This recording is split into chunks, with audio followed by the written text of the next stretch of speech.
ఏలూరు జిల్లా జంగారెడ్డిగూడెం పట్టణ పరిధిలో ద్విచక్ర వాహనాల దొంగతనాలకు పాల్పడుతున్న దొంగలను అరెస్ట్ చేసినట్లు డీఎస్పీ రవిచంద్ర తెలిపారు.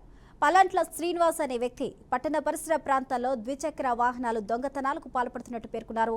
శ్రీనివాస్ను అదుపులోకి తీసుకుని తన వద్ద నుంచి 23 ద్విచక్ర వాహనాలను స్వాధీనం చేసుకున్నట్లు డీఎస్పీ తెలిపారు.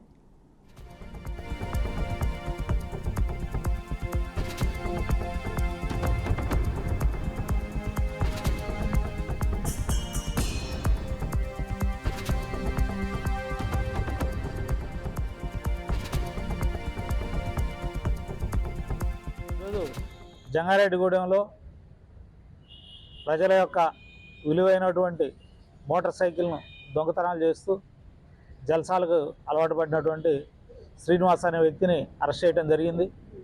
ఇతను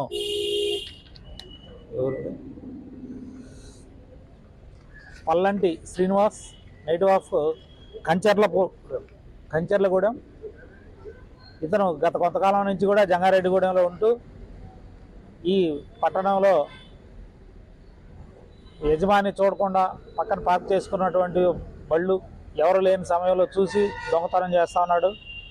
ఈరోజు ఇతన్ని అరెస్ట్ చేసి ఇతని వద్ద నుంచి ఇక్కడ దొంగతనం చేసినటువంటి 25 మోటార్ సైకిళ్ళు అలాగే స్కూటీలు ఇవి కూడా రికవరీ చేయడం జరిగింది.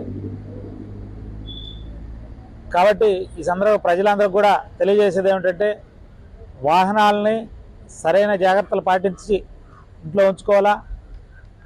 ఇంటి బయట పెట్టి, కాంపౌండ్ వాళ్ళు బయట పెట్టి రాత్రి ఇళ్లలో నిద్రపోతే ఇలాంటి వాళ్ళకి మనం అవకాశం కల్పించినట్టు అవుతుంది.